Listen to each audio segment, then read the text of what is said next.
joia? Hoje vamos ler Lucas capítulo 10, né? Vamos começar o capítulo 10 e vamos começar já com um tema bem extenso, né? Eu acho que esse vai ser um dos vídeos mais extensos que eu vou fazer. Vamos lá. A missão dos 70 discípulos, né? Lucas capítulo 10, verso 1, né? Depois disso, designou o Senhor ainda outros 70 e mandou-os adiante de sua face, de dois em dois, em todas as cidades e lugares onde ele havia de ir. Verso 2. E dizia-se: grande é em verdade a seara, mas os obreiros são poucos. Rogai, pois, o Senhor da seara que envie obreiros para a sua seara. Verso 3. Ide, eis que os mando como cordeiros ao meio dos lobos. Verso 4. Não leveis bolsa, nem alforje, nem alpacas, e a ninguém saudeis pelo caminho. Verso 5. Em qualquer casa onde entrardes, dizei primeiro: paz seja nessa casa. E se ali houver algum filho da paz, repousa sobre ele a vossa paz. E se não, voltará para vós. Verso 7. E ficará na mesma casa, comendo e bebendo do que eles tiverem. Pois digno é o obreiro do seu salário. Não andeis de casa em casa. Verso 8. Em qualquer cidade em que entrardes e vos receberem, comei do que vos puserem diante. Verso 9. Eu queria chegar, irmãos. Verso 9. E curai os enfermos que nela houver, e dizei-lhes: é chegado a vós o reino de Deus. Amém, irmãos? Aqui no original está próximo ao reino de Deus, né? Está próximo ao reino de Deus, né? No original fala. Mas enfim, irmãos, o que é esse reino de Deus que nós devemos ensinar, né? Curar enfermos, nós orarmos por eles, né? Declarar cura, né? Mas o que é esse ensinar o reino? O que é o reino, irmãos? Bem, tem muitas pessoas que confundem reino com salvação, né?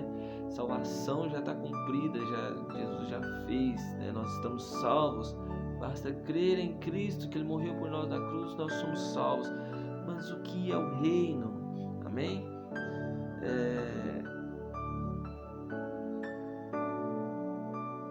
Vamos ler aqui lá em Mateus capítulo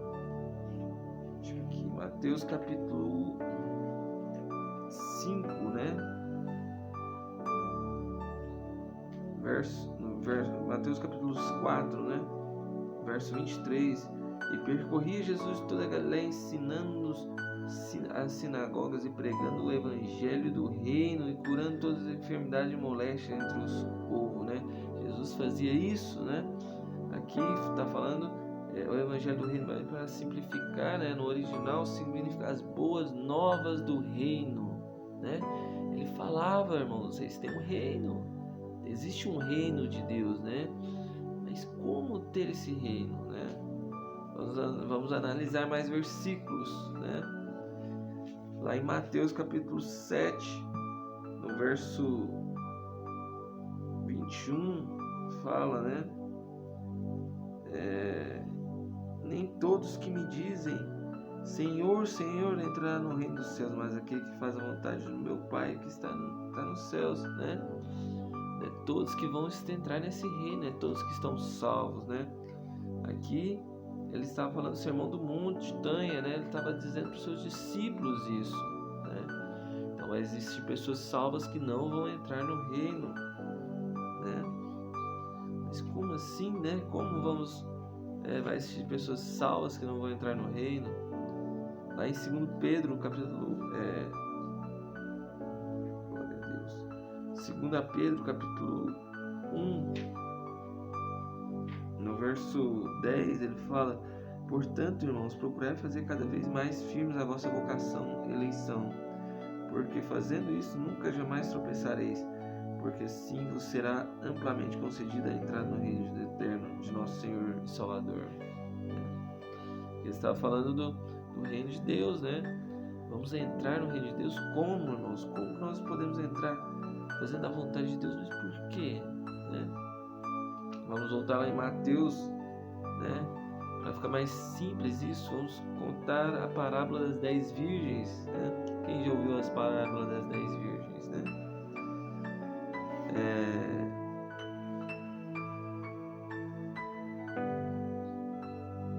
Aqui está lá em Mateus capítulo 25, verso 1, né?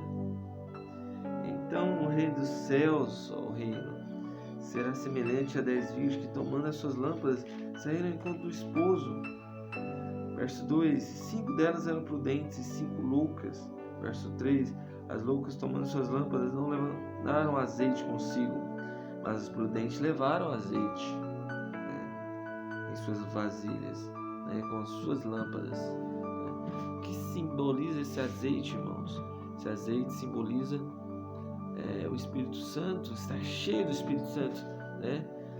As 10 virgens aqui eram noivas. As 10 virgens vão casar com Jesus. As 10 virgens eram mulheres salvas, né? Pessoas salvas, né? Mas 5 delas tinham o Espírito Santo cheio, eram cheios do Espírito Santo, e 5 não eram, né? E tardando o esposo, tosquenajaram todas, né? Adormeceram, né? Verso 6: mas à meia-noite ouviram-se um clamor. Aí vem o noivo, vem o esposo saindo ao encontro. Verso 7: então todas aquelas virgens se levantaram e prepararam suas lâmpadas. Verso 8: e as loucas disseram aos prudentes: dai-nos o vosso azeite, porque as nossas lâmpadas se apagaram, né?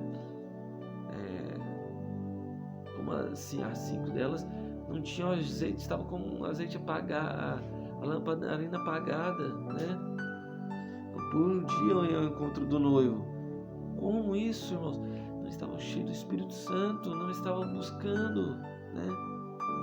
Verso 8: as loucas disseram: dai-nos, né, o seu azeite, porque as nossas lâmpadas se apagaram. Verso 9: mas as prudentes responderam, dizendo: não seja caso que nos falte, e nós e a vós, e diante aos que vendem, comprai-vos para vós. Verso 10: e tendo ela isto comprá-lo, chegou ao esposo, e as que estavam preparadas entraram com ele para as bodas, e fechou-se a porta. E depois chegaram também as outras 10, as virgens, dizendo: Senhor, Senhor, abra-nos. Verso 12: e ele respondeu: dizem, em verdade vos digo, vós não conheço. Verso 13: vigiai, porque não sabeis nem o dia nem a hora em que o Filho do Homem há de vir. Amém, irmãos? Irmãos, aqui está falando de pessoas salvas, irmãos. Todos nós somos salvos, né? Todos que creem em Cristo são salvos. Mas o que é salvação, irmãos? É a possibilidade, né, o noivado, né, a possibilidade de chegar ao noivo, é a possibilidade de você ter comunhão com Deus, de você orar. Jesus te deu a possibilidade, né? O que é essa possibilidade? Ele renovou o seu espírito, irmão. Você pode ter comunhão com Deus, você pode todo dia hoje chegar e falar com Deus, né? Mas infelizmente não tem pessoas hoje em dia, pessoas salvas, que estão tendo essa comunhão com Deus. Não estão orando, não estão lendo a Bíblia, não estão meditando na palavra. E quando chegar o noivo, irmãos, eles vão falar para eles: eu não te conheço, você nunca falou comigo, você nunca disse um oi, não disse um bom dia, né? Como você vai querer casar comigo hoje? Como você vai querer entrar na minha festa? Irmãos, fale com Deus hoje, tenha um relacionamento com Ele. Fale com Ele. Se você tem dificuldade de falar com Ele, fala: papai, eu tenho dificuldade de falar com você, papai, me ajuda, né? Você deve falar com Ele todos os dias. É muito importante isso, porque daqui a um dia vai chegar o noivo e você não tem relacionamento nenhum com Ele, né? Tenha intimidade com Deus, ore, leia a Bíblia, medite na palavra, tenha comunhão com os irmãos. Só assim você vai estar cheio de azeite, cheio do Espírito Santo. Amém? Tenha um dia abençoado, cheio da presença de Deus. Vamos pregar as boas novas do reino. Amém?